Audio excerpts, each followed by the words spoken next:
विमानतळावर पोहोचलेले आहेत। कार्यकर्ते पदाधिकारी यांचा मोठा उत्साह या ठिकाणी पाहायला मिळतोय। चंद्रशेखर बावनकुळे सुद्धा देवेंद्र फडणवीस यांच्या सोबत आहे। हा भव्य असा रथ जो आहे तो तयार करण्यात आला आणि या ठिकाणाहून नागपूर विमानतळापासून ते फडणवीस यांच्या निवासस्थानापर्यंत स्वागत रॅली जी आहे ती काढली जाते।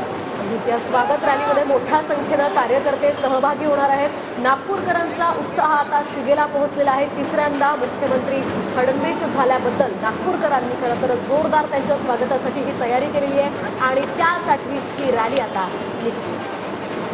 मुख्यमंत्री देवेंद्र फडणवीस हे नागपूर विमानतळावर पोहोचलेले आहेत आणि कार्यकर्त्यांचा मोठा जल्लोष, पदाधिकाऱ्यांचा मोठा जल्लोष आपण या ठिकाणी पाहत आहे। ठिकठिकाणी बॅनरबाजी करण्यात आलेली आहे।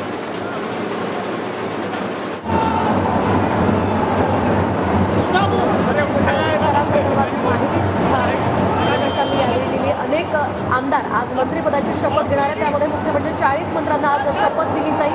त्यासाठीची तयारी आज नागपुरात जोरदार करण्यात आली। 1991 नंतर प्रथमच त्या ठिकाणी शपथविधी सोहळा पार पडतो।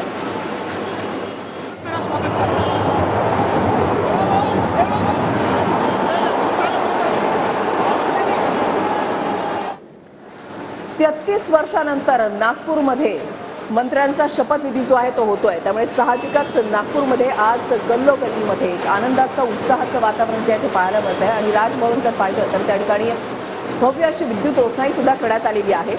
भाजपसाठी, महायुतीसाठी आजचा दिवस हा अत्यंत महत्त्वाचा आहे। 40 मंत्र्यांना आज शपथ दिली जाणार आहे। एकेका आमदाराला फोन केला जातोय। सकाळपासून आपण अपडेट्स जे आहेत ते TV9 मराठीवर पाहताय। महायुतीचे नेते सुद्धा या ठिकाणी पोहोचलेले आहेत। अजित पवार दाखल झालेले आहेत। त्याच्यानंतर उपमुख्यमंत्री एकनाथ शिंदे हे 1:30 वाजता पोहोचतील आणि आता या स्वागत रॅलीला सुरुवात झालेली आहे। एक जल्लोष, एक वेगळंच आनंदाचं वातावरण आज नागपूरमध्ये भाजपचे कार्यकर्ते आणि पदाधिकारी यांच्यामध्ये पाहायला मिळतं आणि हा उत्साह, हा आनंद देवेंद्र फडणवीस आणि चंद्रशेखर बावनकुळेंसह त्यांच्या सगळ्या या सोबतच्या नेत्यांच्या चेहऱ्यावर आपल्याला पाहायला मिळतोय। मोठा जल्लोष आज खरं तर नागपूरकरांना अनुभवायला मिळणार आहे। नागपूरकरांनी त्यासाठी जय्यत तयारी केलेली आहे। विशेष म्हणजे आज आमदार जे शपथ घेतील त्यांच्यासाठी सुद्धा अतिशय आनंदाचा दिवस आहे। अनेक दिवसांपासून आमदारांची मंत्रिपदासाठी लॉबिंग सुरू होती।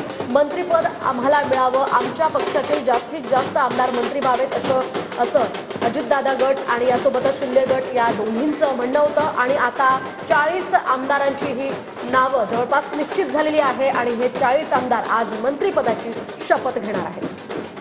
23 तारखेला विधानसभेचा निकाल लागला। मंत्रिमंडळ विस्तार केव्हा होणार या संदर्भातल्या चर्चा ज्या आहेत त्या सुरू होत्या। अनेक बैठकांचं सत्र झालं। दिल्ली वाऱ्या सुद्धा महायुतीच्या नेत्यांनी केलेल्या होत्या। कुठल्या पक्षाला किती खाती मिळणार, किती मंत्रिपद मिळणार याची उत्सुकता लागून राहिलेली होती। तर आताच्या घडीची दोन दृश्य आपण पाहताय। नागपूर विमानतळावर स्वागत रॅली जी आहे ती देवेंद्र फडणवीस यांच्यासाठी काढली गेलेली आहे।